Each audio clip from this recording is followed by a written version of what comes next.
Huge arse. Huge arse. Huge arse. Huge ass. Huge arse. Huge arse. Huge ass. Huge arse. I love you, Hugh.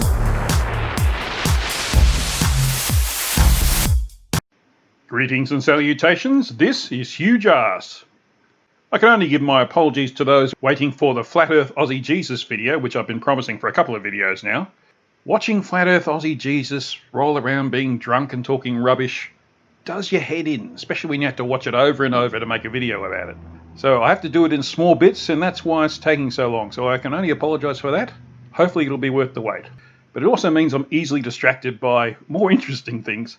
Wes Wally has given me another opportunity to contribute to one of his videos. As a teaser for that video, he's suggested that I put out my own standalone video on my channel, which is smaller, of course, so it's not going to take away a lot of views from him. Plus, you get to see the rest of the video that he makes on top of my video. Check out Wally's video when it drops, but for the moment, so let's have a look at what I've done for Wally. G'day Wally, did your Sea Level Earth Observer just release a rocket video? Level Earth Observer, I'm calling him a huge ass pain. Oh, you're calling in Huge Arse again? Okay, I'm on it, Wal.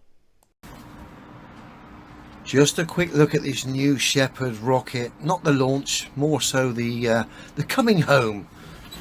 The final drawing of the pantomime curtain, so to speak. So let's have a quick look at the ridiculous claims that are being made here.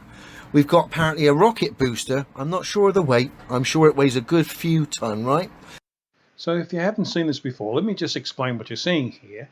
The rocket has two parts, basically, the capsule and the rocket booster. So you see the capsule further up the screen here, and the booster is the bit lower down, and that's what we'll be watching throughout this video. Now he says he doesn't know how much this rocket weighs. It weighs 20 tons, which is basically a fully laden one of these, or 3 of these. It's in free fall, falling back down to Earth, apparently from space. We all know that's nonsense anyway. But we've got this rocket booster falling back down. Currently join the action where the rocket booster's doing 1,700 miles an hour in free fall. So for those living in the 21st century, that's about 75 kilometres up, and it's doing 2,790 kilometres per hour. Thing to remember is that while 75 kilometres up, there still is atmosphere. It's very, very thin compared to what we have on the ground. Very, very thin compared to what's at 10,000 metres, which is about the level that commercial aircraft fly at. But despite it being thin, you can't really call it free fall because there is friction from the atmosphere, especially at these speeds. Before we get going much further with what Adam's saying, we might have a quick look at what this rocket's all about. It's operated by a company called Blue Origin, which is owned by Jeff Bezos, the Amazon guy. They operate rockets that they name after Mercury astronauts.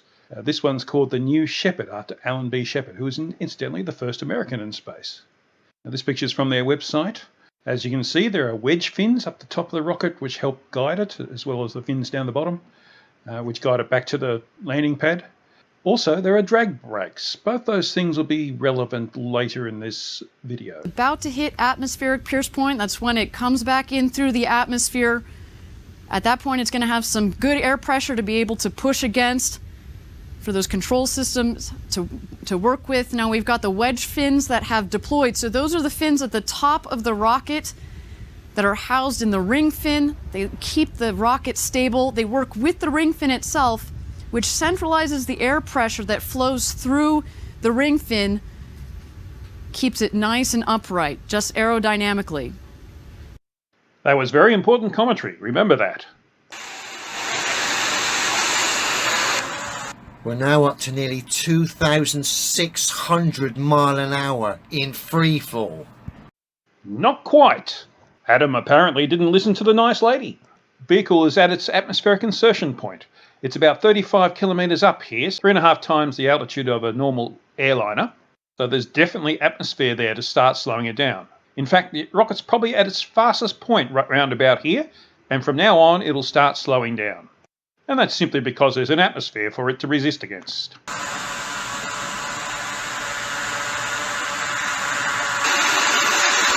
Thank you. That's some pretty good camera work, mind. Following something that's doing 2,600 mile an hour in free fall. That's some camera work. Fair play, fella.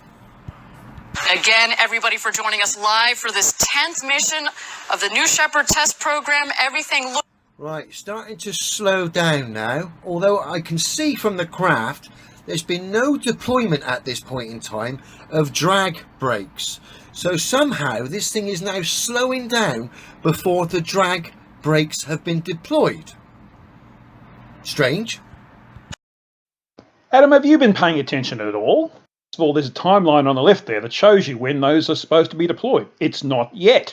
Second of all, you've just had it explained to you. The atmosphere is slowing it down. And thirdly, that's evidenced by this nice red glow coming from the bottom of the rocket on this little loop here. It's not strange if you have some idea what the hell you're talking about. I don't know what we're talking about here. looking nominal in flight so far. We hit an apogee of 350,000 feet.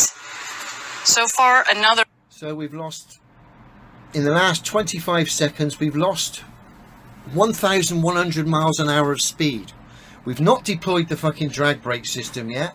So how did something weighing several tons, I've got no idea of the weight, weighing several tons, in free fall doing approximately 2,500 mile an hour, how's that suddenly slowed down by 1,100 miles an hour without you deploying your drag brake system yet? How's that possible? Oh, for God's sake, Adam, you've been given the answer, but you seem to be choosing to ignore it. Incredulity does not convince anyone, or it shouldn't anyway. You need to get measurements and facts. I went through the footage of this and took out the data of the time, speed and height. I did it in 5-second intervals. Here's the table of data that I collected from the footage. You can check it against yourself. Just freeze the video for a sec. From that, I was able to create these graphs to show whether or not it's unusual or not. And as you can see, it's a nice smooth curve. The only real reason you're incredulous is because these speeds and heights are pretty much out of your scope of experience. You think that when you're involving rockets, you're doing something a bit out of the ordinary, so you expect extraordinary results. But then you look at the data, is it normal? These graphs strongly suggest that it is. Beautiful flight for New Shepard and the team.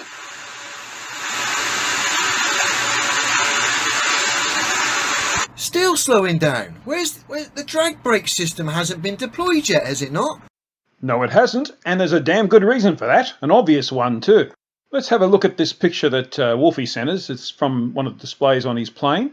It quantitatively shows that the closer you get to the Earth's surface, how much thicker the atmosphere becomes. Deploy them too early when the atmosphere is thin and they have no real effect. And as the atmosphere becomes thicker, extra drag at higher speeds would theoretically rip them off, and that makes them completely useless. Deploy them at the right time when they provide the most benefit with the least amount of risk. Next year, we're looking for the drag brakes to deploy. Right, they just deployed at 686 miles an hour. Can someone please tell me and explain to me how this thing weighing several tons was in free fall doing 2,600 miles an hour? Can you please explain to me how this thing was able to lose 2,000 mile an hour of speed, reduce itself from 2,500 mile an hour to 600 mile an hour without deploying the brake system? Please explain that. All right, Adam, here it is again. Listen this time. About to hit atmospheric pierce point. That's when it comes back in through the atmosphere. At that point, it's going to have some good air pressure to be able to push against for those control systems to work with. Now we've got the wedge fins that have deployed. So those are the fins at the top of the rocket that are housed in the ring fin. They keep the rocket stable. They work with the ring fin itself, which centralizes the air pressure that flows through the ring fin, keeps it nice and upright, just aerodynamically. Of course, what that means is you've got a lot of friction against the atmosphere, as we saw in this photograph. That's what's slowing it down. I don't know, is it just me, or does this look like a very, very bad bit of CGI? Nah, mate, it's just you. Unless, of course, you have some qualifications in computer-generated images. I'd like to hear about them. But if you don't, you're talking out of your ass. I can see New Shepard right over my shoulder. She is coming in. Boom! Look at the state of this. This literally is a cartoon coming in. There we go, son. terrible cut again. Terrible cut. Let's just nip back. There she is coming in. Boom! Look at the state of that. Look at it. It's computer graphics. There we go, son. That bird just came in nicely. There's fucking more cuts in here, in this footage, than there is in a fucking old school samurai movie. This is fucking terrible, folks.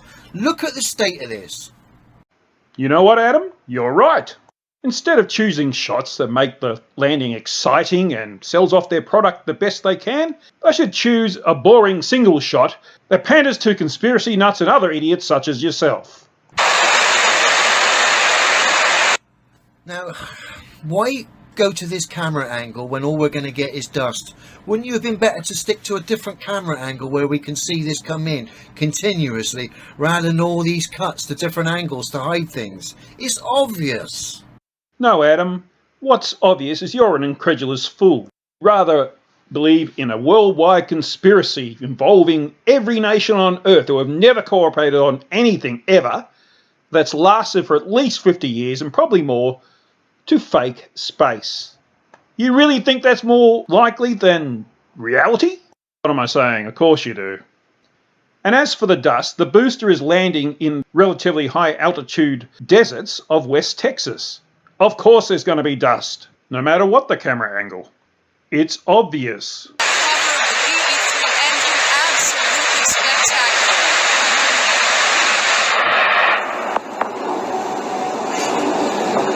And touchdown. Welcome home, New Shepard. Wow, absolutely spectacular. Sorry, I don't share your enthusiasm for that fucking pantomime. I want to know what reduced that thing's speed by 2,000 miles an hour when it was in free fall. And again, you were given the answer to that question before you asked it the first time. You didn't listen. That's your problem. Live in your pantomime world if you want, where conspiracies reign supreme. I'll stick to reality. That was nonsense. That was a mixture of fucking sci-fi fantasy, Masonic rocketry, and just ludicrous claims. And basically a little bit of CGI chucked in there, and more cuts than a fucking samurai movie. And I'm supposed to be impressed by that. No one's trying to impress you, Adam. They don't do it for your sake. As Ranty says. You're a nobody, mate.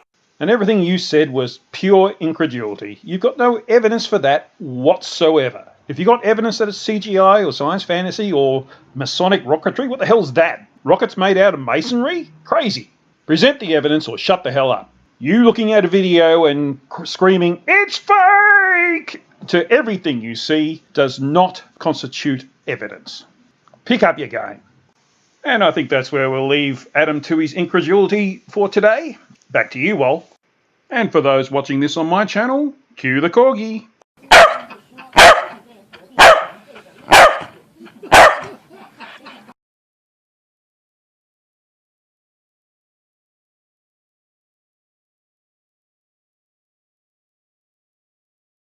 You